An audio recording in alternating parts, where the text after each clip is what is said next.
What do Junior Mint's mosquito beater insect repellent, Kavita probiotic drinks, and prenatal vitamins have in common? Well, each were the target of a consumer class action alleging false advertising in a typical 2-week period in 2017. How about Ben & Jerry's ice cream, Kerrygold Irish butter, and Canada Dry ginger ale? Those are a few of the products challenged over the course of a few weeks in 2018. And finally, how about Sriracha, Nature's Recipe cat food, corn chips, and West Tech duffel bags? Those are some of the products that were the target of false advertising cases in just the first 10 days of 2019. Every consumer product category is being bombarded with these cases. Consumer electronics, food and beverage, hardware, clothing, pet food, household cleaners, personal care. The list goes on and on. So, what's the takeaway? Is the sky falling? Certainly not. But this is the new normal. If you are a manufacturer of a consumer-facing product, the odds are litigation like this is not a matter of if, but when.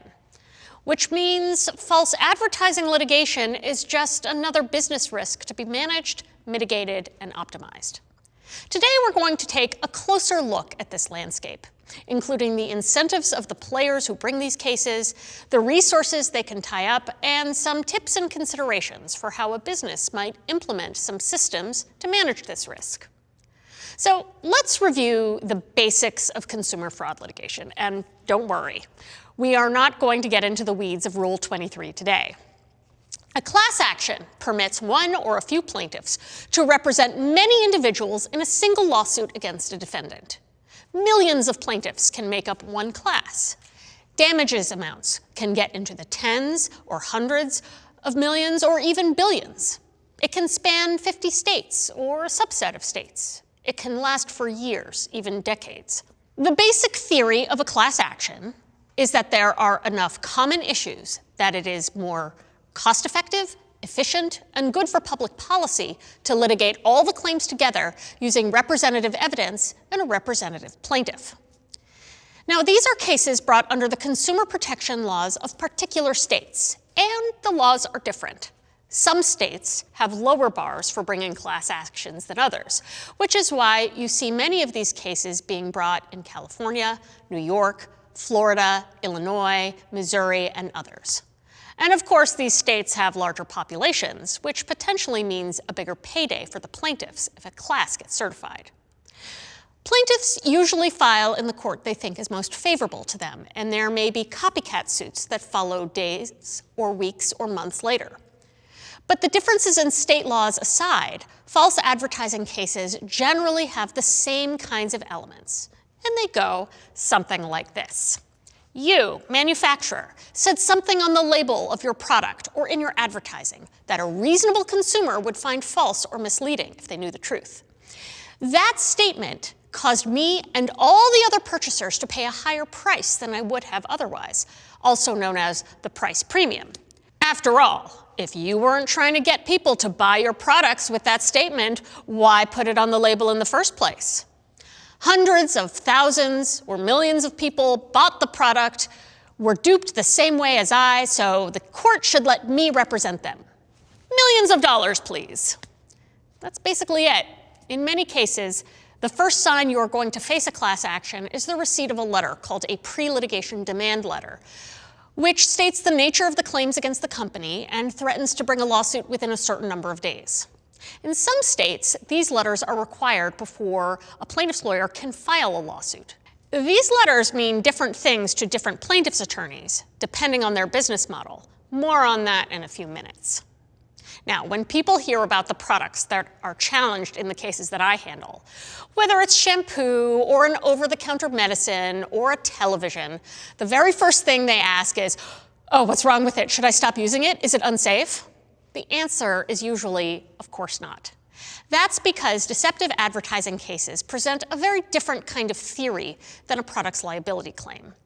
Generally speaking, with some exceptions, we aren't talking about injuries or toxic products or things that break, and this is one of the most difficult things for business stakeholders to understand about these deceptive advertising cases.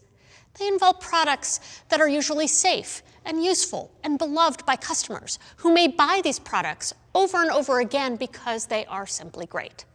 But still, the labels result in litigation exposure of millions of dollars. So now let's talk about the money. A central goal of the plaintiffs' lawyers who bring these cases: settlement, with as many zeros attached as they can manage. Settlement comes in two basic flavors: class-wide and individual. When a lawsuit is settled with the whole class of people who purchased a mass-produced product, you are buying peace from any other lawsuits from those purchasers for that kind of claim for the period in question.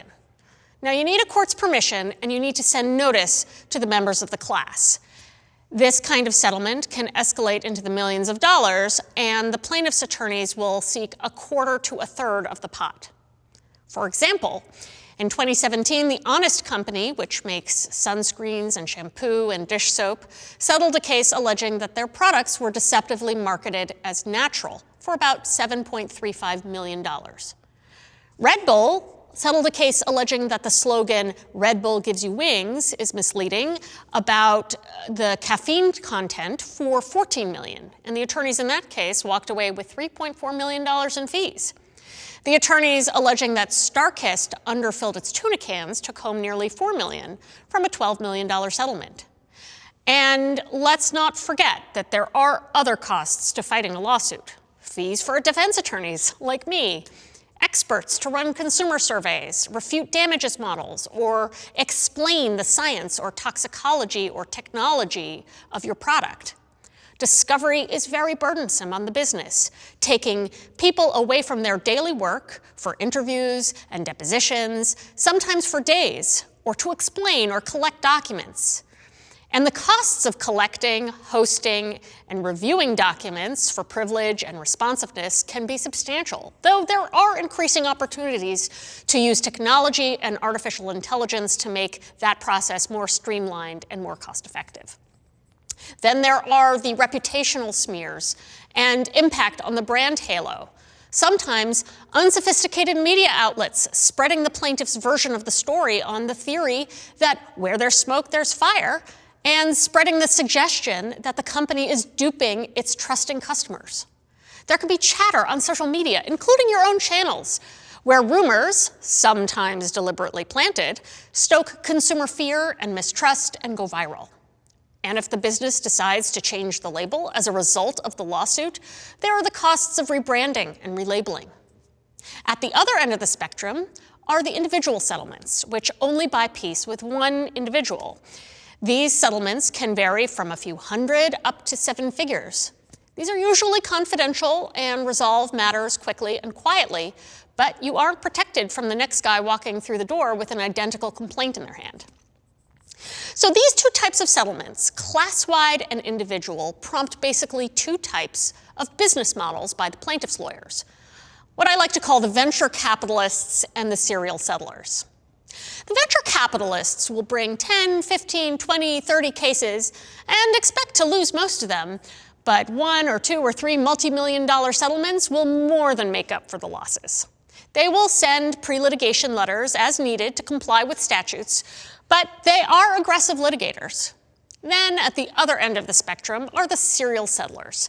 They send dozens of pre-litigation letters seeking low-dollar payoffs. They exploit the threat and expenses of class action litigation. They raise allegations just plausible enough to survive a motion to dismiss, or not. And they will almost always saturate entire sectors with similar letters. In other words, if your company got a letter saying that your product was mislabeled or misbranded, you can be 100% sure that your direct competitor saying the same thing on their label got one of those letters too. And to be clear, many of these plaintiffs' lawyers do not see themselves in a negative light at all. They see themselves as private regulators. They believe, or say they believe, that public regulators are unwilling or lack resources to enforce false advertising laws, and it's up to them to save unwitting and gullible consumers from cynical and exploitative marketing.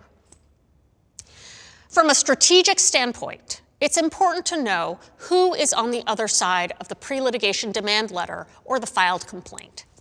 Is it someone who is going to litigate no matter what you say? Is it someone who can be persuaded that their allegations of deception have nothing to them and can be persuaded to walk away? That does happen, although it's rare. Is it someone who wants to make a deal quickly and quietly? Or is it someone who will be aggressive in their lawsuit no matter what? So it's not worth your time responding. It is also important to understand another key feature of the plaintiff's business models, whether it's a venture capitalist or a serial settler. 99 times out of 100, it was the plaintiff's lawyers, not the consumer, who came up with the theory of why the company has done something wrong with their labeling.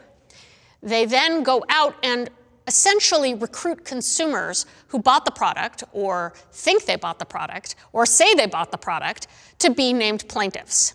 And then these recruited consumers, the people who are named as the plaintiffs in the case, more often than you might think, don't know much about the case at all. I was once at a deposition of a named plaintiff who did not even realize that the plaintiff's lawyer sitting there represented her. And I've taken depositions where it becomes very clear that even though the plaintiff swears under oath multiple times that he bought the product in question, it turns out, based on the packaging they describe in their testimony or the place they say where they bought the product, that they bought a different product entirely, and one that has nothing to do with the case at all.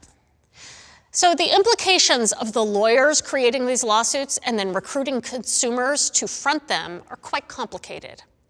But on the other hand, it doesn't really matter whether your customers are genuinely upset by this label, because what these lawyers do on their behalf can and will have an impact on your resources and potentially on the brand and ultimately those same consumers. So let's talk about the triggers for deceptive advertising class action litigation generally. Generally speaking, these litigation trends dovetail with consumer trends. Armed with strategies from the tobacco playbook, these attorneys have built on and, to some extent, fanned a culture of distrust for manufacturers, for science, and for institutions.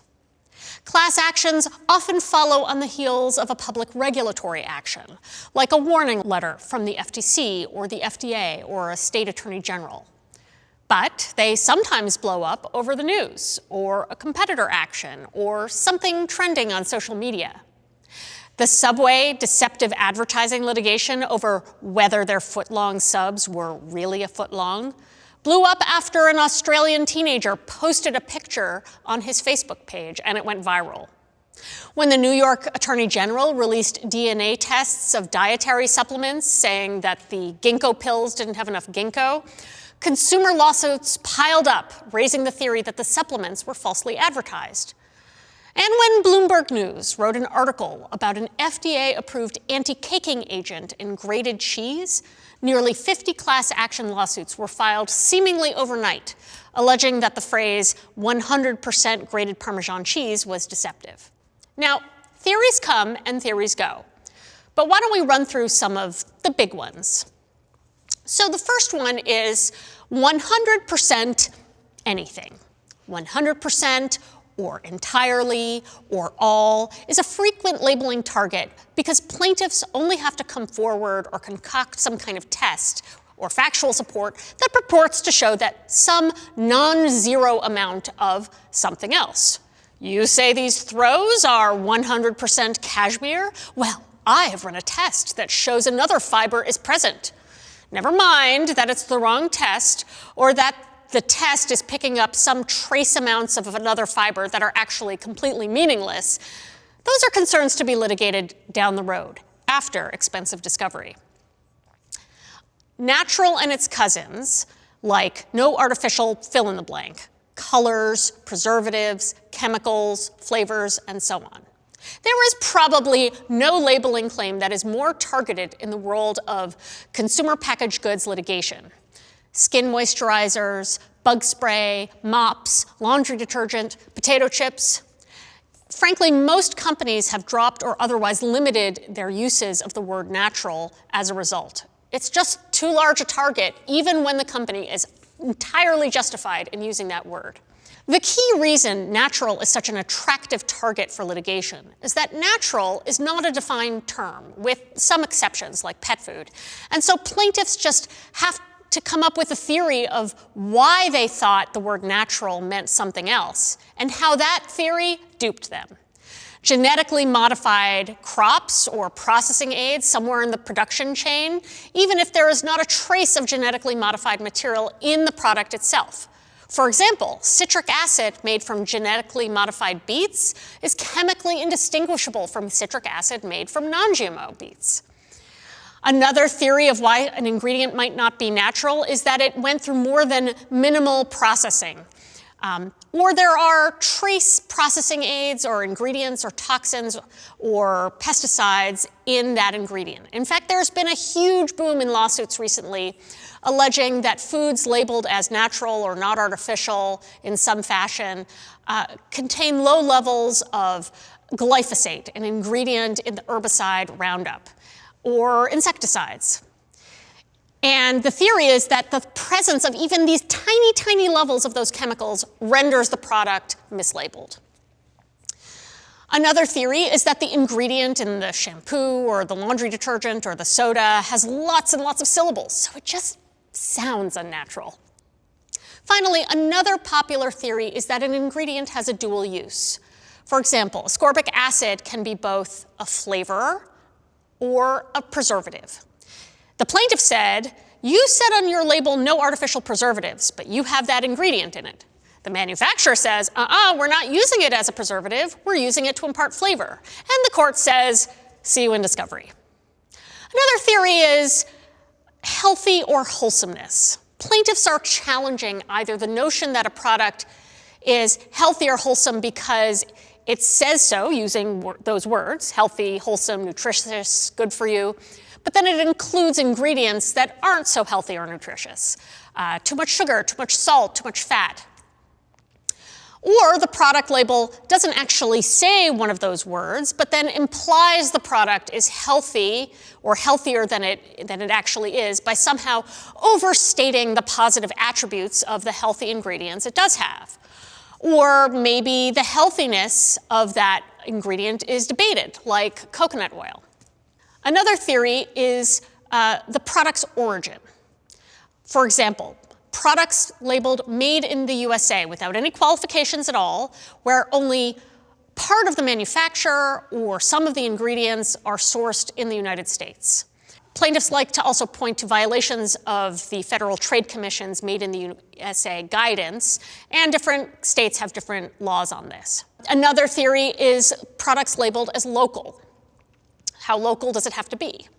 Relatedly, claims about how a product is made, especially if they're labeled as things like handmade, hand-distilled, handcrafted. If a product is mass-produced but is labeled as handmade or handcrafted, that can make your product a target because it is a question as to how handcrafted something mass-produced can be. Another theory, hero ingredients. So the allegation here is that the presence of a featured ingredient in your antiperspirant or your toothpaste or your soda has some kind of overstated benefit. Or customers would have to use wildly unrealistic amounts to get the implied benefit. Like you'd have to eat 50 bags of the chips to get the chia powder. Or touting hero ingredients when the science is up in the air. A product labeled as made with real fill in the blank can become a target if the ingredient that is the blank is processed in some way. So made with real ginger, where the ginger was an extract, or made with egg whites, when the ingredient was a powdered egg white protein, are examples of products that were the subject of claims that have survived motions to dismiss. The next theory is one I like to call forensic testing reveals. These are claims where the plaintiffs supposedly demonstrate through their own forensic testing either the absence of something good or the presence of something bad. Too much sugar, not enough ginkgo, trace amounts of heavy metals. These are related to some of the prior theories, but again, these cases tend to be fights over whether the test was correct, but that is a fight for later in the case. Environmental claims, also quite popular: sustainable, green, environmentally friendly, or violations from the Federal Trade Commission's guidance on terms like this. The notion here exploits cynicism. It's that the idea that the manufacturer is somehow greenwashing its products, where the product is being touted as environmentally friendly, but the reality is very different. Ben & Jerry's was sued over allegations that some of its happy cows are actually housed in poor conditions in factory farms. A leading producer of eggs was sued for the claim of cage-free with outdoor access when the chickens were living in a large open-air barn. Frankly, even ridiculous claims can lead to exposure. No, bacon strips do not contain real bacon, but that was the lawsuit against Purina. Nutella has the same nutritional value as a candy bar, but a consumer was shocked to realize that after a commercial where a mom fed their kids whole grain waffles spread with Nutella, and that was the basis of a lawsuit. Business people typically perceive this type of litigation to be frivolous and sometimes struggle to reconcile the fact that these cases may require substantial resources to defend even when the allegations seem absurd. And this can be one of the most difficult challenges that in-house counsel faces, explaining why something so seemingly stupid still needs to be taken very seriously. These cases are cheap and easy to file, and the laws are permissive. There may be hurdles to defeating claims at the outset of a case and before expensive discovery commences on a motion to dismiss. Refuting the allegations may require the introduction of facts. Your test is wrong, our test is better. Some judges may be reluctant to dismiss a claim of subjective deception as a matter of law. They hate being the superjuror. And some facts and arguments may simply hit different judges in different ways, which is why you end up with completely contradictory decisions on the same facts in different jurisdictions. And let's be very clear here.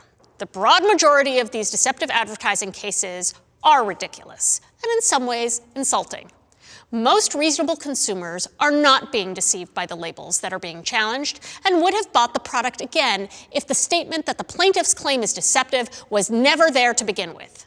And if the company does choose to push through discovery to summary judgment or trial or fight class certification, there are plenty of opportunities to defeat these claims on the merits or to defeat class certification and send a message that the company is not an easy target.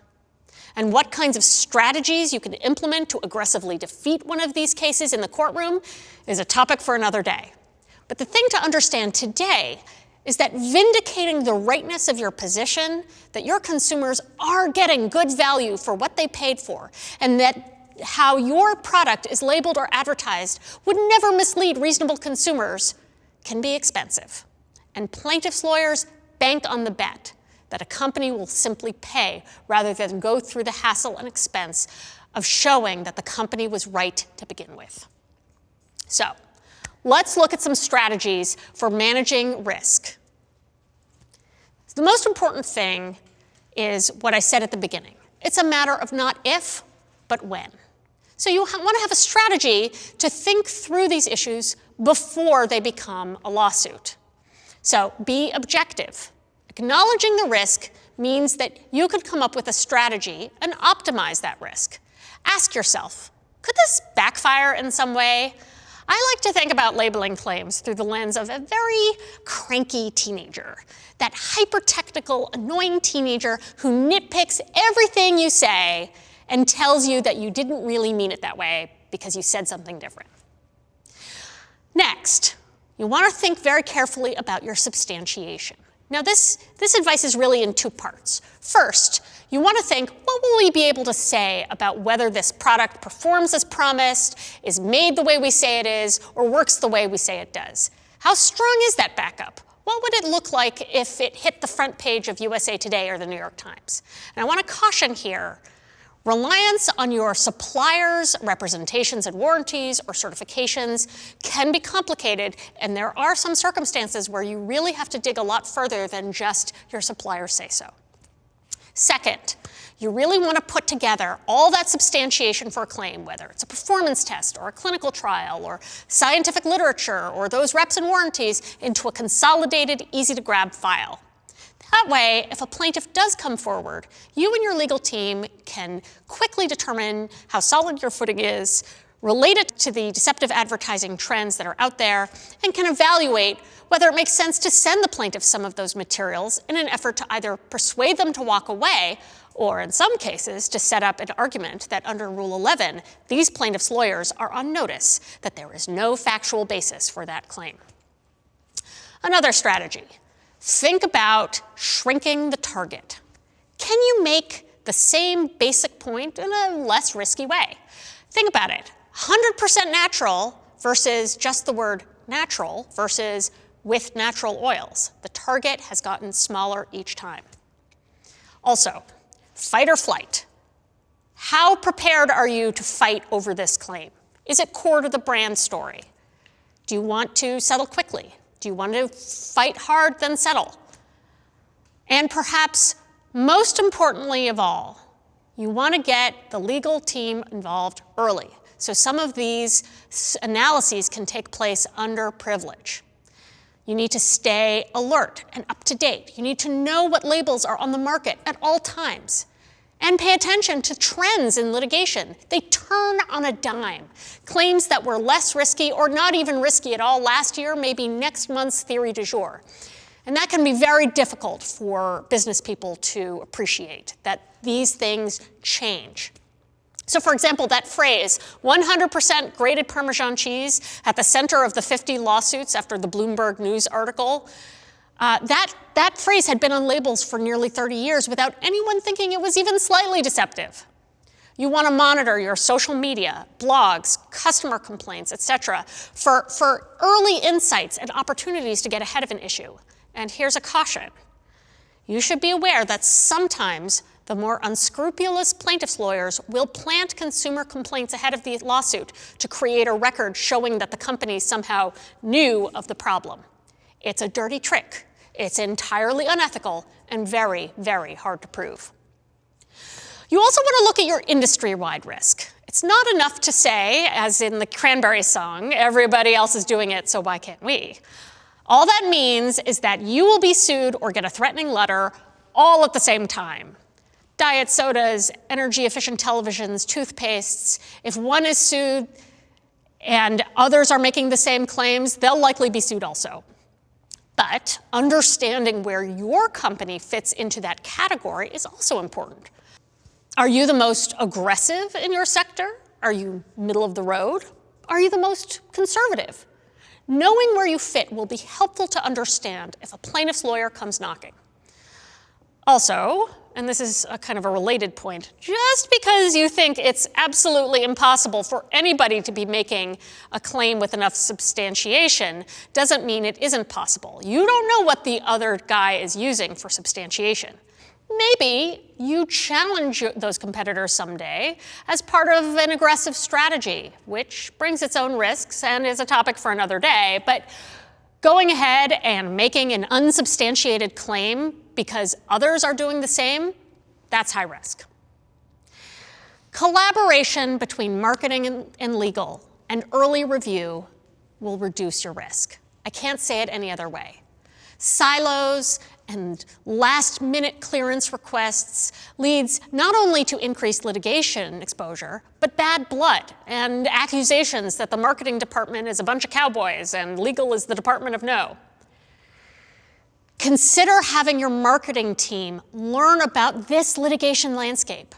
After all, there is a lag time between when a product goes into the market and when a lawsuit is filed over it or a letter is sent. And what actually happens in that lawsuit? Did they settle? If so, was it class-wide? Was the case dismissed? Did it turn into 50 copycat cases? Did they defeat class certification? Did it go to trial?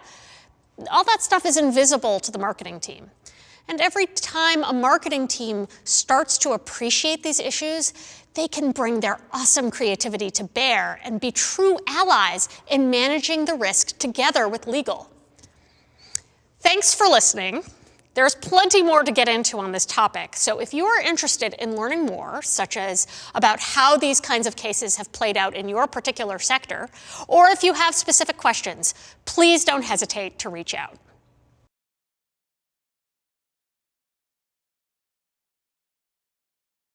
Like many others, the fictional company where you work, Faster Airlines, has discovered social media platforms as powerful tools to build relationships with its customers and employees online.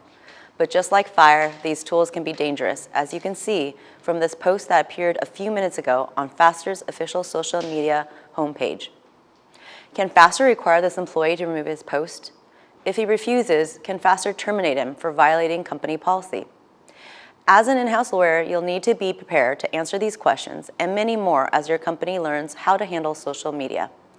Today, we are going to talk about some of the legal issues that social media raises and suggest some best practices for companies choosing to use it. We'll explore these topics through a series of hypotheticals, like the post from the disgruntled Faster Airlines employee, to show how these legal issues can arise in practice. By the end of this program, you'll be able to spot the most common traps for the unwary arising from your company's use of social media and to advise your company how best to avoid them. Why are in-house lawyers concerned about social media? Because social media is literally everywhere in life and in business. To illustrate, rather than thinking about your company, think about yourself. How many of you have at least one social media account? How many of you use at least one of your social media accounts weekly? How about daily? How many of you use social media for your company or as part of your company's business? Now, if I had asked you these questions 10 years ago, even 5 years ago, I'm sure your answers would have been very different. In fact, when Pew Research Center began tracking social media adoption in 2005, just 5% of American adults used at least one of these platforms. By 2011, that share had risen to half of all Americans, and today almost 70% of us use some type of social media. It is estimated that there were around 2.8 billion social media users around the globe in 2017, up from 1.91 billion in 2014. Why are companies using social media? Because they want to be where their customers and employees are, and social media platforms present a powerful opportunity for companies to build relationships with those customers and employees online. Using social media to market and promote your business can be an extremely effective and efficient model to reach your target audience because social media is readily accessible and cost-effective, reaches a large audience instantly, and is increasingly becoming the norm for companies in all industries. These are all great reasons your company should take advantage of the marketing and promotional capabilities that social media offers. But companies and those who lead them should be aware of the developing legal issues surrounding social media usage and take steps to ensure that your company is abiding by social media best practices to protect the company as it engages with its customers and employees online. Today, we will focus on 3 areas of legal risk. The first is that posting on social media can create corporate speech and potential liability issues for your company. A company can be held to what it or its employees post on social media, and the contents of those posts can be used against the company. This means that a company's post could be used to support claims of libel or defamation, or used against the company in a current or future litigation. Developing case law suggests that what a company posts can be discoverable and used as evidence in litigation, for example, to establish the company's knowledge, to contradict internal company documents or testimony, or as an admission by the company. The second area of legal risk is that posting on social media can lead to claims of false advertising or other state law commercial speech claims. When using social media to advertise, a company needs to comply with the Federal Trade Commission, or FTC, disclosure guidelines. The FTC is the agency that, among other things, protects consumers from unfair or deceptive advertising. Basic rules of advertising law apply to online ads, including those disseminated through social media. Advertising must be truthful and not misleading. Advertisers must have evidence to back up their claims, also known as substantiation, and advertisements cannot be unfair. According to the FTC, disclosures that are required to prevent an advertisement from being deceptive, unfair, or otherwise violative of a commission rule must be presented clearly and conspicuously. So when are disclosures usually required? One situation is where the company has a relationship with a third party who is recommending or endorsing the company, its products or services. And that can mean any time you give the endorser anything of value, including something monetary, a free sample of a product or service, a gift card or coupon, and even an entry to a contest to win a prize. The FTC closely scrutinizes how companies use paid or sponsored endorsers, be it digital influencers or bloggers or advertising agencies, so be mindful of disclosures required with any advertisement or promotion disseminated by an endorser for you. Because what you and your employees put out there on the company's social media is for the world to see. Make sure your content is accurate, truthful, and not misleading, and that it's accompanied by any disclosures that may be required. The third area of legal risk is when a company seeks to restrict the social media activity of its employees. While companies can have social media policies that place certain restrictions on what employees can post on social media, both the company's social media and on their own personal social media accounts, the company must take care to ensure that these restrictions do not violate its employees' right to engage in protected activity as employees. The National Labor Relations Act, or the NLRA, protects your employees' right to engage in concerted activity for the purpose of collective bargaining or other mutual aid or protection. And Section 7 of the NLRA can render your company's social media policy illegal and unenforceable if it unduly restricts your employees' ability to engage in protected activity. Accordingly, you need to make sure that your company's social media policy complies with the NLRA's requirements to the extent it governs the activities of your employees. Apart from having a social media policy to help manage the legal risks associated with social media, it's also important to conduct regular audits to ensure that your company's policy is up to date and being followed. Often, in-house lawyers look to experienced outside lawyers to help them create their company's social media policy and or to conduct these audits so that they can take advantage of industry best practices. Let's turn back to the Faster Airlines and the unfortunate post by Bagsman 12. Can Faster require this employee to remove his post? If he refuses, can Faster terminate him for violating company policy? The answer depends on whether Faster had a social media policy and it's disseminated to employees before the employee made his post. Faster wouldn't be able to discipline him if he wasn't given notice of the restrictions on social media use that Faster intended to pose on the employee, so that's the first question. Let's assume Faster had a social media policy in place and that its policy prohibited employees from sharing confidential information online or making disparaging or false statements about Faster. Because Bagsman 12's statements disparage Faster, could Faster require the employee to remove his post? And if he refused, terminate him, citing the company's social media policy? The answer is probably not. The restaurant chain Chipotle found itself in a similar situation that became the subject of a decision by the National Labor Relations Board, or NLRB, when the employee filed a grievance after he was terminated. In that case, a disgruntled Chipotle employee tweeted about having to work on a snow day when most of the city was shut down and posted other tweets criticizing the company about working conditions. Chipotle asked the employee to delete the posts, and after the employee refused, terminated him for violating its social media policy, which prohibited employees from sharing confidential information online or making disparaging or false statements about Chipotle. When the case came before the NLRB judge, the judge noted that Section 7 of the NLRA guarantees employees the right to engage in concerted activity for the purpose of collective bargaining or other mutual aid or protection. Concerted activity under the NLRA is activity where an employee is engaged with or on authority of other employees.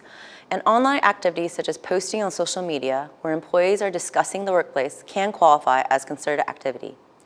The judge noted that while mere griping is not protected by Section 7, what qualifies as activity for the purpose of collective bargaining or other mutual aid or protection is a highly fact-specific inquiry that will vary from case to case. In the Chipotle case, the NLRB judge found that Chipotle's social media policy was unlawful and unenforceable, holding that its prohibitions on employees disclosing confidential information or making disparaging statements about Chipotle were vague and could cover activities that would be protected by Section 7.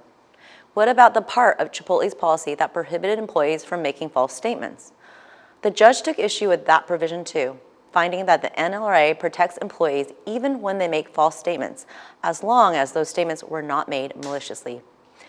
The key takeaway is that Faster probably could not enforce a social media policy that prohibited its employees from sharing confidential information online or making disparaging or false statements about Faster. The lesson for in-house lawyers is that in drafting your company's social media policy, you need to avoid provisions that are overly broad or could be considered vague such that they could be read to prohibit employees from engaging in activities that are protected by Section 7 of the NLRA. Of course, as soon as you've handled the Baggage Man 12 situation, a colleague shows you this post that just appeared on a popular site where employees post anonymous reviews of their companies. While this post was made anonymously, because the employee made the post from her work computer, the company's IT department could identify her. And yes, most companies can do that now, so word to the wise. Given that Faster knows which of its employees made this post, can the company lawfully terminate her for disparaging the company in violation of Faster's social media policy? Or is she engaged in activity that is protected by Section 7 of the NLRA? Here, Faster Airlines likely can terminate an employee without violating the NLRA because the case differs from the earlier one in two key respects. First, to be a protected concerted activity, the employee must be acting with authority of or on behalf of others to further mutual aid or protection. Mere griping by oneself is not protected. Second, posting on a company review website that only allows for one-way anonymous posting and not two-way posting or discussion by employees does not qualify as concerted activity by the employee under Section 7. A company called IXL Learning, Inc. faced a similar situation that illustrates both distinctions. IXL terminated a transgender employee after he anonymously posted the following on Glassdoor.com, a popular company review site. Most IXL management do not know what the word discrimination means, and if you're not a family-oriented white or Asian, straight or mainstream gay person with 1.7 kids who really like softball, then you're likely to find yourself on the outside. IXL discovered this post and terminated the employee on the grounds that his post demonstrated poor judgment and ethical values. After the employee filed a claim under the NLRA, the NLRB judge found for IXL, holding that the company did not violate the NLRA by terminating the employee because the comment was purely personal in nature and his tantrum amounted to a childish ridicule or gripe. The judge also found that to be protected concerted activity, the employee must be acting with authority of or on behalf of others to further mutual aid or protection, and that mere griping by oneself is not protected. Based on cases like IXL and distinguishing the situation from the one Chipotle faced, Faster Airlines probably can terminate this employee for making this post without running afoul of Section 7 of the NLRA. As soon as you deliver this welcome advice to your senior management team, your assistant rushes into your office to show you a message that the marketing department posted today on Faster's official social media feed. In the old days, the notion that a major commercial airline would issue a public statement brazenly calling out a competitor would have been unthinkable. But today, where social is becoming the media of choice and companies are looking for ways to attract attention and appeal to an increasingly younger demographic, snarky posts have become more common, even by large and established companies. Indeed, Burger King and Wendy's are just two examples of established companies that have been using snark and humor in social media posts directed at each other and other rivals. Here's a Twitter exchange to give you a flavor for what it's like in the social media trenches these days in the burger wars. After Wendy's posted on its Twitter feed a promotion for its new 4-piece meal for $4, Burger King upped the ante by adding a 5th piece, a cookie, and tweeting back 5 for $4 because 5 is better than 4. When asked by a customer in a tweet, Wendy's, what are you firing back with? Wendy's cheekily tweeted in response, edible food. While Wendy's reply certainly was funny, can this sort of posting lead to legal liability? The answer is possibly yes. Taking literally, Wendy's tweet is a claim made and communicated to the public, implying that Burger King's food is not edible, which of course isn't literally true, and could be argued to disparage Burger King and its products. While Wendy's certainly would argue that its comment was made in jest and was not intended to be taken literally, if Burger King didn't have a sense of humor, it could file claims that Wendy's tweet was enough to state a claim for trade libel or perhaps for false advertising or unfair competition. The point is that social media posts, even ones that are intended to be funny, potentially can be used by the target to support claims against your company in a future litigation. But turning back to the Faster Airlines post, If the statements about Speedy Airlines charging change and baggage fees are literally true, there's no legal risk, right? Not necessarily, because not all legal risks from social media posting are readily apparent, particularly to the marketing department whose job it is to promote the company's services. In this case, what you happen to know and what your marketing department didn't know is that in our hypothetical, the Department of Justice has been investigating the entire airline industry over claims that the airlines have improperly colluded on what fees to charge consumers for things like changing tickets, bags, etc.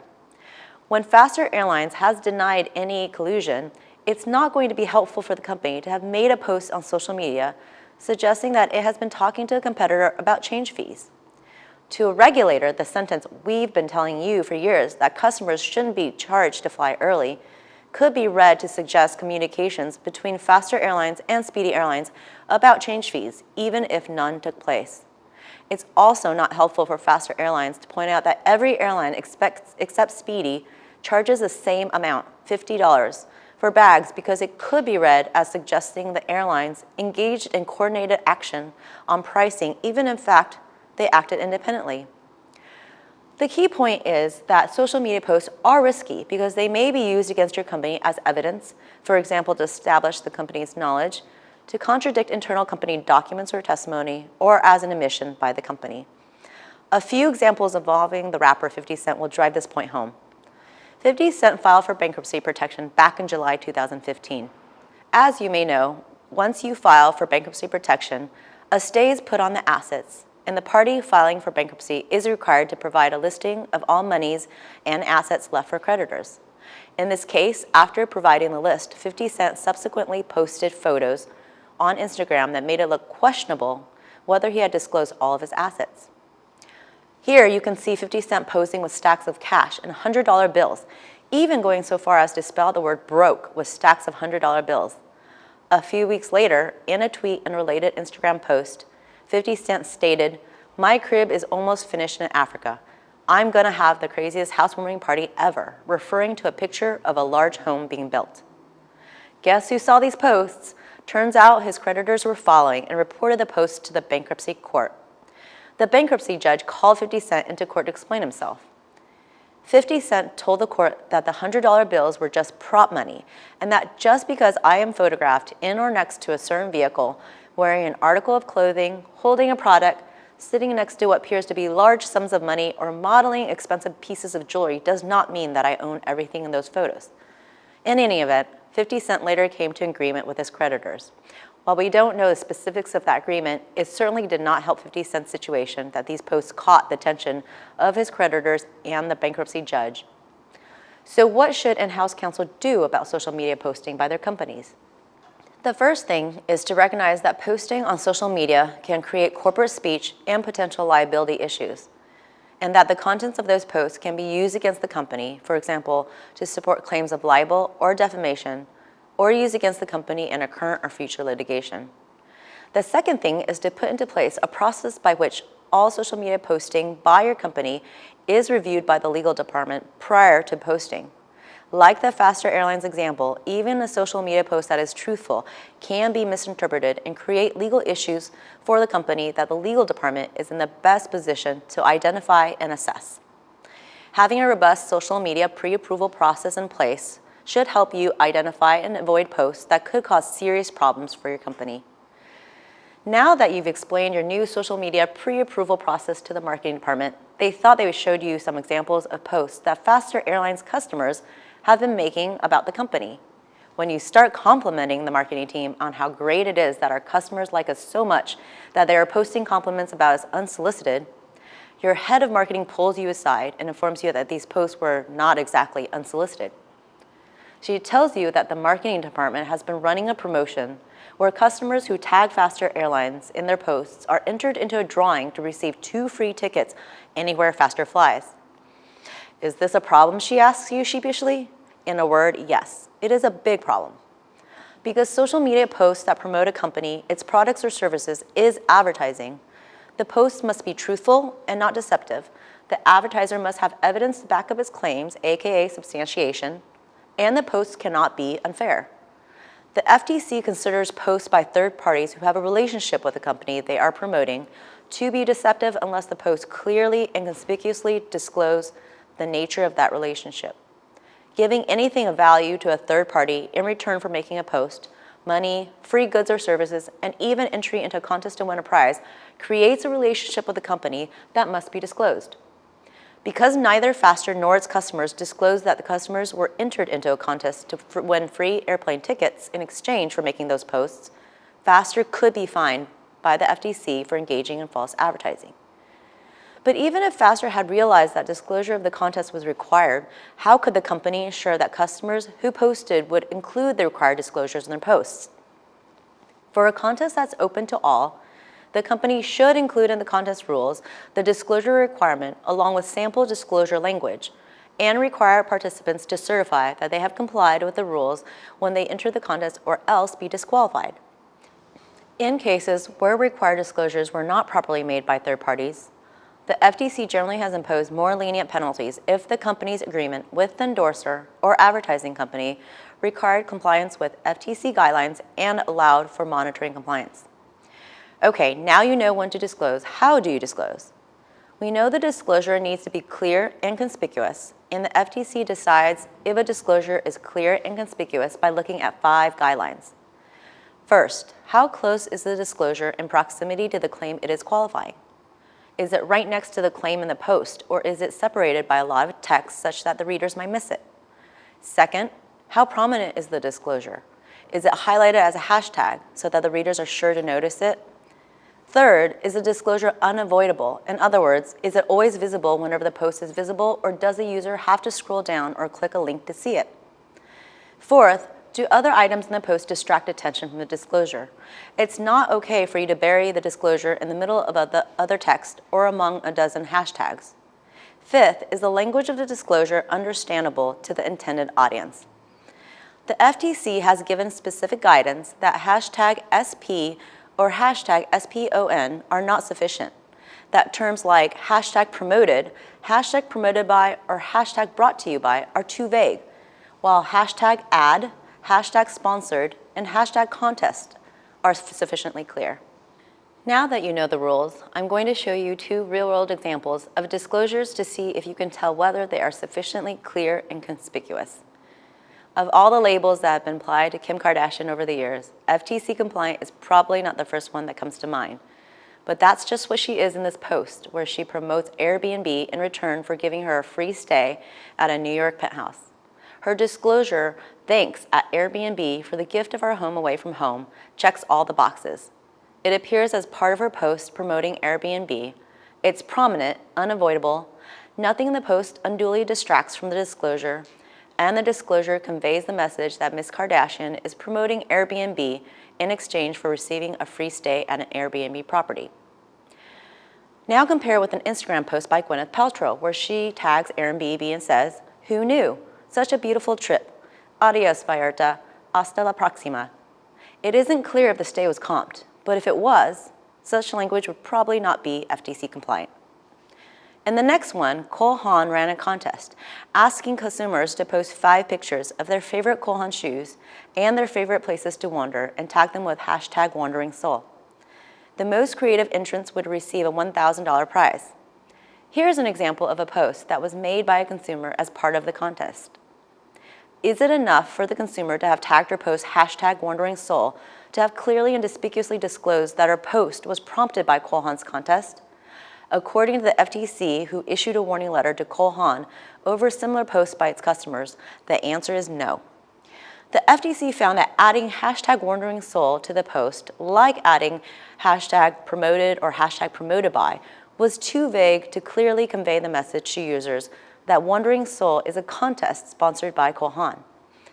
Even though users could view a description of the contest by clicking on the link embedded in the hashtag, if users must scroll down or click on a link to see a disclosure, the FTC generally will find the disclosure insufficient, as it did in the Cole Haan case. What did the FTC say Cole Haan should have done differently? It should have required consumers to include a hashtag such as hashtag contest or hashtag sponsored in their posts to make it clear that the post was solicited by Cole Haan as part of a contest. This is the same guidance you should give to the Faster Airlines marketing team to ensure that their customers' posts clearly and conspicuously disclose the relationship between these customers and Faster. Of course, fans of Faster Airlines can tweet, post photos, or blog about its services without disclosure if they're doing so on their own initiative and did not receive money, free samples, or any other form of compensation from the company. On the other hand, employees of the company, of course, have a relationship with Faster that would need to be adequately disclosed when they do any posting that promotes the company or its services. Now that you know the rules, you can work closely with your marketing team to determine if there is any relationship between users who are promoting your company on social media, and if so, to ensure that the company and these users clearly and conspicuously disclose the relationship as required by law. The fact that your company's employees likely would be posting about your company and its services brings us back to where we started, which is the need for all companies in today's world to have a social media policy in place and to conduct periodic audits to ensure that its policy is up to date and being followed. So what is a good social media policy and how do you ensure it remains current? A good social media policy provides clear guidelines to employees on what is appropriate to post about the company on social networks, both the company's official social media outlets as well as employees' personal accounts. To be effective, a social media policy should do at least 4 key things. First, it should be comprehensive in its coverage, because if your policy doesn't cover a use of social media that your company ends up wanting to prohibit, you likely won't be able to enforce that prohibition against your employees until you have amended your social media policy and communicated those changes to your employees. The need for a comprehensive policy also means that your policy needs to evolve, as both technology in terms of new platforms and ways of sharing information and the law that always lags behind the technology continue to evolve. As one example, all messages sent via Snapchat used to disappear automatically after 10 seconds, but now users can choose to have their snaps remain on the site for viewing by others as long as they choose. This change by Snapchat should change how your company thinks about the rules you have for your employees who use Snapchat to post information about your company. Second, your social media policy should be based on how your company and your employees actually use social media. In other words, a social media policy that waxes poetic about balancing competing objectives of promoting your company by sharing information with customers with keeping important information about the company confidential isn't going to be as useful as a policy that tells employees exactly what information about the company they are permitted and not permitted to disclose and on what platforms. Your social media policy needs to be a specific hands-on how-to guide that employees can follow rather than a dry set of objectives or rules that aren't closely tied to how your employees use social media. Third, your policy needs to inform employees that their social media posts mentioning the company or its services may qualify as advertising, in which case their posts must be truthful and not deceptive, backed up by evidence if the post includes a claim, and the posts cannot be unfair. Employees also need to understand when disclosures are needed to make a post not deceptive and what those disclosures need to contain to be sufficient under applicable law. For example, clear and conspicuous disclosure of the employee's relationship with the company. Finally, your social media policy should not contain any overbroad provisions that might render the policy illegal or unenforceable.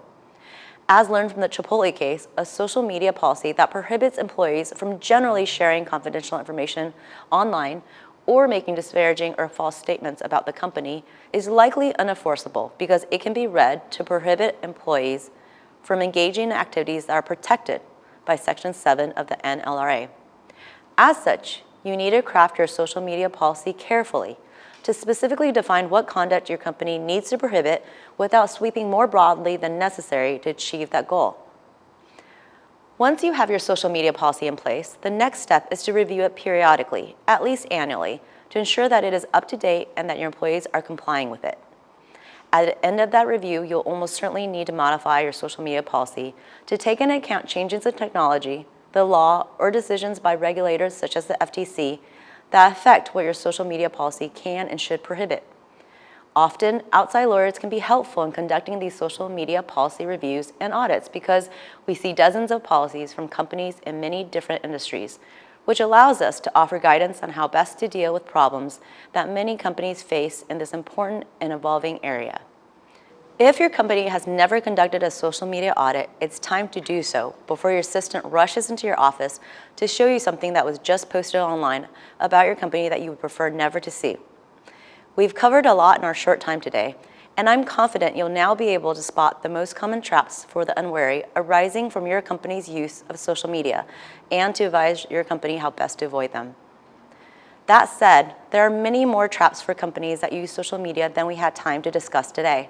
For example, if a customer tags Faster Airlines in a photo he took on board his most recent flight, can Faster repost that photo on Faster's website? Or do you need the customer's permission first? Does the answer change if the photo includes images of the customer's minor children? Can companies trademark hashtags? And if so, do we need to do a trademark clearance search before our company includes a hashtag that we don't control in one of our posts? While the list of questions raised by social media use may seem overwhelming, you are not alone, as other companies are confronting these same issues and help is available. I hope you've enjoyed today's presentation, and thanks for joining me.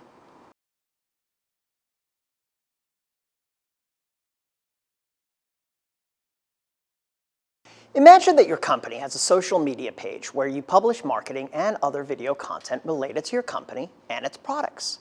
Well, today, unfortunately, you received something called a DMCA takedown notice from a social media site that hosts your company's webpage. This notice, which was sent on behalf of some entity you've never heard of, alleges that one of the marketing videos on your company's webpage infringes its copyright, and the entity demands that it be taken down. Or, to put the shoe on the other foot, imagine that you're a copyright holder and you find that your company's materials are being used online by another entity to promote its business without your permission. What should you do? Now today, I'm going to offer you guidance on how the DMCA, or Digital Millennium Copyright Act, operates and how savvy in-house counsel can help best guide their companies through the DMCA's various complexities so that you can answer questions like these. First, we'll examine what the DMCA and its safe harbor are providing by looking at an overview of the various types of copyright infringement liability, the treatment of new technologies and copyright liability prior to the DMCA, and the DMCA's thin blue line in balancing innovation on one hand and protecting enforcement rights on the other hand. Second, we'll assess how the DMCA and its notice and takedown regime work by looking at the mechanics of the regime, by identifying the particular challenges facing in-house counsel for rights holders, internet and online service providers, which are also known as ISPs or OSPs, and users of copyrighted content, and by examining how the extant jurisprudence, including the Second Circuit's YouTube case and the Ninth Circuit's recent Live Journal case, have highlighted these issues. In particular, we'll look at key matters that in-house counsel face when their company finds itself in the middle of a copyright battle, whether as a rights holder, an online service provider, or as a user of copyrighted content. Now let's begin with some background. The DMCA, or Digital Millennium Copyright Act, and its safe harbor provisions were passed in 1998, and they have 5 different sections. The relevant section we'll be discussing today is Title II, the Copyright Infringement Liability Limiting Act, OCCILA, which is codified in Section 512 of the Copyright Act. This is often known as the DMCA safe harbor, or more colloquially, as the YouTube exception. And it provides, under particular conditions, that internet service providers will be immunized from copyright infringement liability. Its provisions have fostered development of many WebPoint 2.0 businesses, such as YouTube, Facebook, Pinterest, Twitter, and others, and it's literally prevented them from being sued out of existence. At the same time, however, Hollywood studios, record labels, book publishers, video game developers, photograph archives, and other content owners have long rued its existence. Now, there are several important points to note about Section 512. First, the immunization generally relates only to monetary damages, not injunctive relief. Secondly, the immunization applies only to copyright claims, not other types of intellectual property claims such as trademark or patent claims, or to any other cause of action. Significantly, the DMCA safe harbor is analogous to another piece of legislation which passed around the same time, the Communications Decency Act, which contained a safe harbor provision in Section 230, which protected online providers from defamation, negligence, discrimination, and other types of tort claims and state criminal violations that might stem from information residing on their networks from third parties. Critically, the CDA doesn't cover intellectual property claims. So in a sense, the DMCA safe harbor plugs one of those holes by providing protection on copyright claims that the CDA does not. Now, the DMCA does have other sections, but we're only going to focus on the safe harbor provisions. These provisions have become the DMCA's most controversial and most significant. Now, to understand the DMCA fully, it's important for us to first examine the world prior to the DMCA and how online copyright infringement was treated. What was Congress attempting to address with the DMCA? And with this in mind, we're going to begin by presenting a brief overview of the major theories of copyright infringement liability that have been recognized by courts and how these theories have been applied since the early days of the internet. First, there is direct infringement liability. This is the most common form of liability. To prove direct liability, one needs to show, as a plaintiff, that you own a copyright, that the defendant accessed your work, and that there's a substantial similarity between your work and the infringing work. However, courts have recognized also two other forms of liability. They are called secondary or indirect liability. Someone is liable under the first form of indirect liability, called contributory liability, if they have materially contributed to someone else's copyright infringement and they did so with knowledge. There is also a second form of indirect liability, vicarious liability, which is grounded in the idea of respondeat superior from tort law. A party is vicariously liable for someone else's infringement if they have the right and ability to control the infringer's actions, and they derive a financial benefit from these activities. In both cases of secondary liability, there needs to be some kind of underlying act of direct infringement by someone, and you then need to show a link between that someone and the defendant. Both of these types of indirect liability have been recognized by courts because courts deemed it would be unfair only to hold people directly liable for infringement.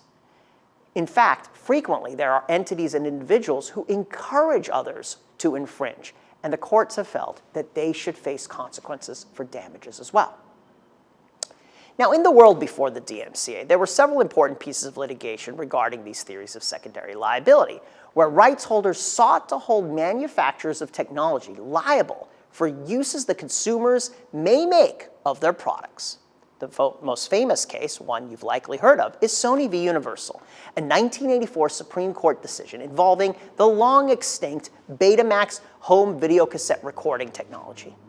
By a single vote, a 5-4 decision, the Supreme Court rejected claims by the Hollywood studios that Sony should be liable for infringing actions of consumers using its VCR. In the process, the court carved out something called the Sony safe harbor that basically said that manufacturers of technologies capable of significant non-infringing uses, such as the Betamax, would be protected from and insulated from contributory liability. The metes and bounds of the Sony safe harbor were tested in two modern cases involving the internet, A&M Records v. Napster and MGM v. Grokster. In both of these cases, the courts limited the applicability of the Sony safe harbor. In Napster, of course, the court found that the early P2P file sharing software Napster had actual knowledge of the infringements occurring on its network, and that therefore the Sony safe harbor didn't apply. In other words, the Sony safe harbor does not cover defendants who have actual knowledge of specific instances of infringement on their network. And in MGM v. Grokster, the court found that the owners of Grokster, a P2P file sharing service that allowed mass infringement of copyrighted works, were basically inducing infringement, and that the Sony safe harbor could not protect them because of this induction activity. In other words, the defendants were aware of their business model and how it thrived on infringement, how they had held themselves out as a Napster substitute, and they had failed to develop filtering tools. As a result, the court found they had induced infringement on their network and would not enjoy the benefits of the Sony safe harbor. But despite the existence of the Sony safe harbor, early internet litigation created a very real threat of copyright liability for online service providers. In a 1993 case, Playboy Enterprises, a court issued a preliminary injunction against a bulletin board service operator because Playboy had photographs that had been uploaded on its system, despite the operator's lack of knowledge and despite the operator's removal of the photos when he actually did acquire knowledge. This set up the specter that online service providers might face liability for their actions of their users, even if they had no knowledge of them. A second case made this threat even more real. In Religious Technology Center for Netcom, the Church of Scientology's copyright holder wing sued an internet service provider, Netcom, for allegedly infringing materials. The materials at issue were the works of L. Ron Hubbard, and they had been uploaded by Netcom users to a Usenet group. Although the court found that Netcom couldn't face vicarious liability for its users' actions, it left open the possibility that Netcom could face contributory liability for those very same actions. These two cases threatened to chill development of the internet, as the threat of online infringement liability for online service providers would stifle innovation and repress emerging technologies. These fears are magnified by several important factors.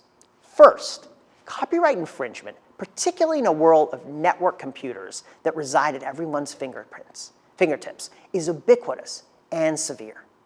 While in the past one needed a printing press to infringe a copyright, we now all have printing presses at our desks in the form of computers, in our pockets in the form of smartphones, and around our hands in the form of smartwatches.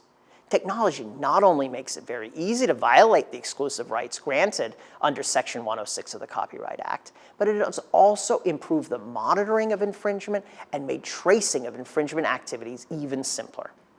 Finally, and perhaps most significantly, liability for copyright infringement can be severe. Direct infringement is a strict liability regime with absolutely no mens rea requirement for having damages assessed against you. On top of that, there is always the threat of statutory damages, which can amount up to $150,000 per willful act of infringement, regardless of actual harm. We now turn to the specifics and the 4 areas that protect online service providers, as codified in sections 512A, B, C, and D of the Copyright Act. First, the safe harbor, 512A, provides protection for transitory digital network communications. This is basically conduit networks like Verizon and Comcast. Then there's 512B, an exemption for system caching on networks. This basically relates to activities that ISPs engage in to create copies of material for faster access. Third, there's an exemption under 512C for information residing on services or networks at the direction of users. This is what is known as user-generated content and the safe harbor related thereto. In other words, this is the big one. This is what allows Facebook, Tumblr, Pinterest, Twitter, and other Web 2.0 entities to survive.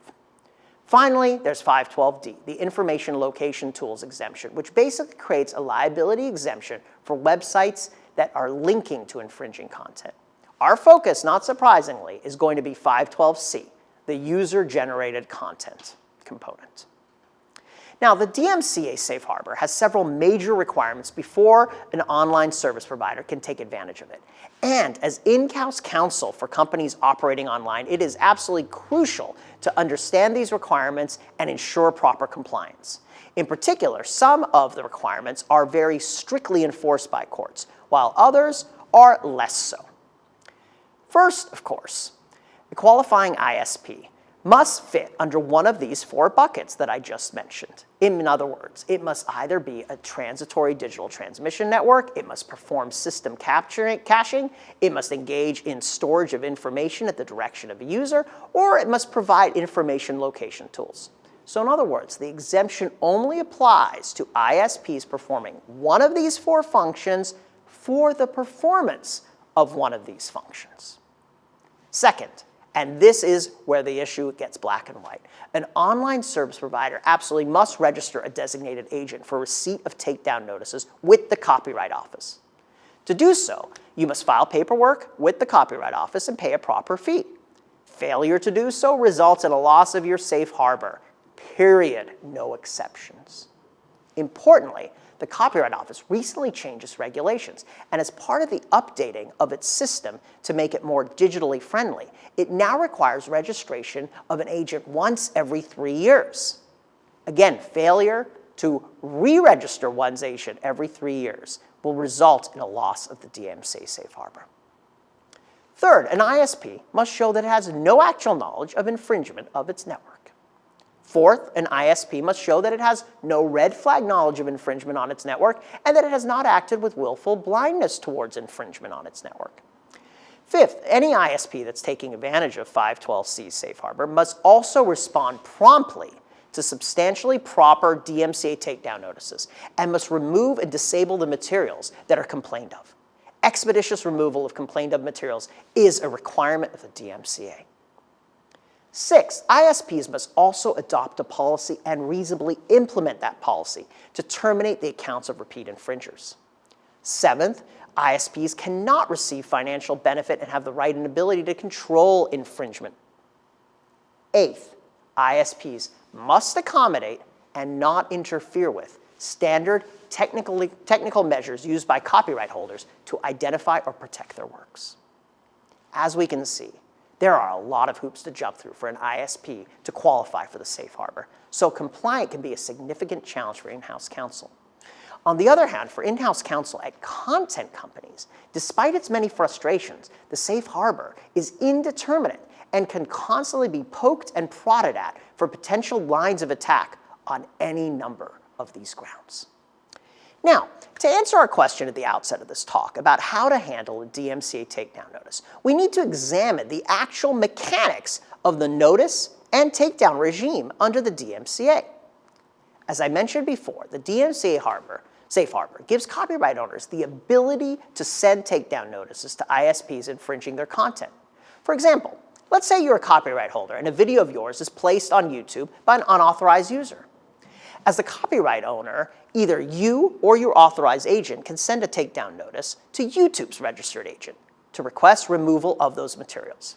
The notice must contain or substantially contain your signature, the identity of the allegedly infringing work, the identity of the allegedly infringed work, your contact information, a statement of good faith belief that the use of the material is not authorized, a statement that says that the material in the notice is accurate, and under penalty of perjury, that the claimant is authorized to act on behalf of the owner or an exclusive rights owner of the allegedly infringed materials. Now, if you do all of this, you have sent a proper takedown notice, and now an ISP is officially on notice about infringement on its network. To maintain its safe harbor, then, the ISP must then promptly remove or disable access to the identified materials or face infringement liability itself. So the initial burden of enforcement under the DMCA is placed squarely on content owners. They must scour the internet, find infringements, and serve takedown notices. But then the burden shifts upon the sending of takedown notices to ISPs, who must comply with the terms of the takedown notifications and remove materials. Upon receipt of a takedown notification, an ISP must take reasonable steps to notify whoever's materials are going to be removed that they received a takedown notice. Then, the recipient of the takedown notification, which could be, for example, a company with a YouTube channel or a business with a Facebook page, they then have the option of filing what's called a counter notification. A proper counter notification requires the recipient of a takedown notice to provide a statement, again made under penalty of perjury, that they have a good faith belief that the material was mistakenly taken down. In other words, it was perhaps fair use, or the sender of the takedown notice wasn't really a copyright holder or the owner of an exclusive right.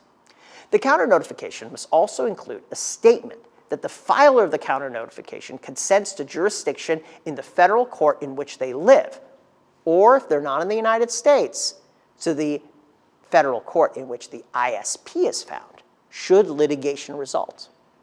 Now, with receipt of a counter notification, an ISP then has not less than 10, but not more than 14 days to re-enable access to the infringing materials, unless the copyright holder files a federal copyright infringement lawsuit. So let's go back to the hypothetical situation we presented at the introduction, where your company receives a takedown notice. In assessing your responses, you'd want to consider the validity of the rights holder's claims. For instance, whether the sender of the takedown notice was actually a copyright holder or the owner of an enforceable exclusive right. Whether your work actually infringes on the copyright by reproducing, publicly distributing, publicly displaying, or publicly performing the copyright. Or whether your use could be excused by an affirmative defense, such as fair use, for example. If the use is likely to be infringing, you would likely accept the strike against your account, and then you would affirmatively conduct an audit on your page to ensure that there aren't other infringing materials up there that might result in liability or termination of your account. However, if there is reason to question the merits of the takedown notification, you should absolutely consider serving a counter notification, and perhaps even assessing whether it might be worth filing a declaratory relief suit in a favorable jurisdiction to deem your use non-infringing and to even seek damages under Section 512F of the DMCA, a provision we'll discuss shortly, if there is reason to think that the entity serving the takedown notice had subjective bad faith in doing so. So all told, the safe harbor attempts to balance technological innovation on one hand and intellectual property enforcement on the other hand. But in the process, it has faced significant criticism from many lawyers, companies, and individuals who deal with its various niceties. We're now going to examine some of the key problems and challenges that copyright holders, online service providers, and users of copyrighted content have experienced with the safe harbor regime. First, from the point of view of copyright holders and their in-house counsel, the DMCA system seems broken. Why? Because the massive burden of policing initially falls almost entirely on copyright holders. With companies with content libraries of materials that are regularly infringed online without permission, the requirements of the DMCA can be daunting and onerous. Some companies, in fact, have had to hire huge staffs of employees dedicated solely to the preparation of takedown notices and related follow-ups. On the other hand, the takedown notice regime is not even entirely effectual, even when the material is taken down. Takedown notices are easy for infringers to evade. A rights holder might send a takedown notice for a popular work that's infringed, and although it might be taken down, the same user can easily create a new account on the same service or even go to another service and infringe the work again. Or another user might infringe the work. In other words, copyright owners and their counsel face what is called a whack-a-mole problem. Just as one infringement is snuffed out, dozens more can easily spring up. Finally, various provisions of the DMCA safe harbor are extremely vague and are rife for exploitation by online service providers and users. As we noted earlier, Section 512 does not specify how quickly removal of materials must occur, what constitutes a repeat infringement, or even how service providers are to count strikes against an infringer. ISPs have been accused of playing games with these definitions. With respect to repeat infringers, some ISPs have implemented quite lax policies. Until recently, for example, Cox Communications had a 13 strikes policy. Not surprisingly, it resulted in only a handful of terminations for Cox's millions of users over the course of several years, and ultimately was struck as inadequate by the Fourth Circuit in BMG v. Cox. As an industry standard, many companies have adopted a 3-strike policy. In other words, if a user gets caught infringing 3 times, their account's terminated. But what counts as a strike varies. Some companies will say, for example, that multiple infringements on one DMCA takedown notice count as only 1 strike. Other companies will say that multiple DMCA takedown notices sent over the course of several days may only count as 1 strike. And finally, there's an ambiguity as to the amount of time a ISP has to respond to a takedown notice. 72 hours has become the industry standard, but there is no clear rule. Now, the most famous decision under the DMCA, the Second Circuit's holding in Viacom v. YouTube, illustrates some of these frustrations that rights holders have faced. In the case, of course, Viacom famously sued YouTube for over $1 billion, claiming effectively that YouTube was liable for the infringing activity on its network. The case was litigated up and down between the Southern District of New York and the Second Circuit for approximately 6 years, and ultimately, despite some threat of liability being faced by YouTube settled the matter without any money exchanging hands at all. Although the Second Circuit actually reversed a grant of summary judgment for YouTube, it effectively eviscerated Viacom's theories of liability in most of the case. Most significantly, the court found that both the red flag knowledge and willful blindness prongs of the DMCA safe harbor actually required specific knowledge of specific acts of infringement, and not a generalized awareness of infringement. Thus, red flag knowledge only exists if, quote, the provider is subjectively aware of facts that would have made the specific infringement objectively obvious to a reasonable person. The recent Mavericks v. LiveJournal case out of the Ninth Circuit illustrates some of the critical challenges facing ISPs looking to preserve their safe harbor. Now, in the interest of full disclosure, my partners at 1LLP and I were lead counsel on the district court and appeal in the case. Deemed as the West Coast edition of Viacom v. Google by the Hollywood Reporter, the LiveJournal case addressed several key issues that raised concerns for online service providers. In the case, the Ninth Circuit reversed the grants of summary judgment on the safe harbor in favor of an online social networking site named LiveJournal, thereby resurrecting infringement claims brought by photography agency Mavericks. First, the holding suggested that LiveJournal's use of unpaid moderators to actively review user posts could defeat claims by the websites that infringing posts came, quote, at the direction of users, and could actually impute actual knowledge of infringement to LiveJournal so as to undermine its qualification for the safe harbor. Second, the Ninth Circuit held that the existence of watermarks on copyrighted content could provide a website with red flag knowledge that material might be infringing. Third, the court held that the extensive review and curation of posts on a website could mean that a website possesses the, quote, ability and right to control, unquote, activity on its network, and therefore could lose its safe harbor. In other words, to online service providers, a LiveJournal decision puts them between a rock and a hard place. On one hand, they face a great deal of pressure, both to assuage rights holders and to improve their business models, to moderate and supervise their content more actively. On the other hand, though, the LiveJournal precedent suggests that if they do so, that can actually lead to an increased rather than decreased chance of losing the safe harbor. Finally, we turn to issues facing users of copyrighted material. Now, this group doesn't just include individuals, but it also includes many companies. Companies such as YouTube channel operators that act as users of copyrighted materials. Users and their counsel should be aware of several significant problems under the DMCA and its takedown regime. First, as noted above, users may see materials removed online even if a takedown notice is flawed. Although users have an ability to file counter notification, some users are unaware of their counter notification rights, and ISPs are not under any obligation to notify users of this right.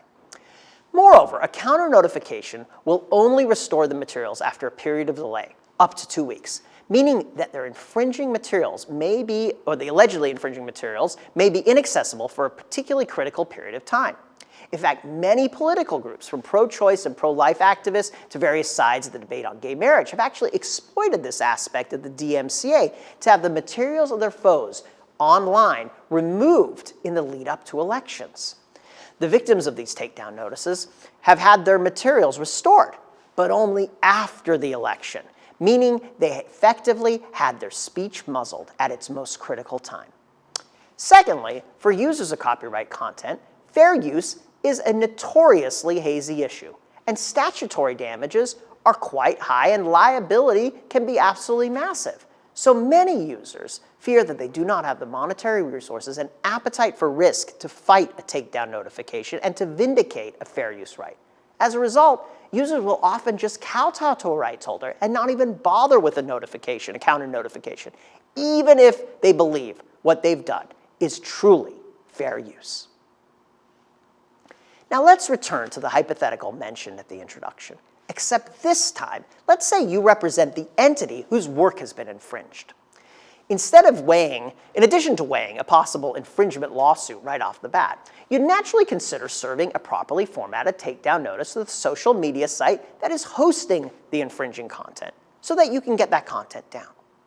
Be sure that you have a proper claim for copyright ownership, that the use is infringing, and that the use being made is unlikely to constitute fair use. If the social media website hasn't removed or disabled the content within 72 hours, be sure to follow up with them to confirm receipt of your notification and to remind them of their obligations to maintain their safe harbor. In the event that the infringing company responds with a counter notification, you'll then have to make a hard choice of either letting the material go back up online or filing suit in federal court in order to force the materials back down. Now notice that I emphasize the need to consider fair use and to assure that the materials are truly infringing before you send out a takedown notice. I did that because, quite importantly, there is a provision in the DMCA, Section 512F, that actually creates a private cause of action to deter overzealous enforcement efforts and disingenuous efforts by infringers to avoid takedown notifications. In short, Section 512F is meant to prevent DMCA abuse, either by rights holders or users of copyrighted content. The statute provides that any person who knowingly materially misrepresents that materials are or are not infringing shall be liable for any damages, including costs and fees, incurred by the misrepresentation. Now, in conclusion, as you can see, there are myriad challenges for in-house counsel for content owners, service providers, and users of copyrighted content in navigating the DMCA safe harbor. Despite these challenges, the advice I've shared with you today should assist you the next time your company is faced with a DMCA issue, and until Congress decides to provide more clarity or reform the current system. And while the case for reform has been made from parties on all sides of the equation, it is worth remembering an old saying from the dispute resolution world. According to that maxim, the best solution is one where all the parties are equally upset. Well, it certainly seems the DMCA has achieved that much. So perhaps no change is needed at all. Thank you very much.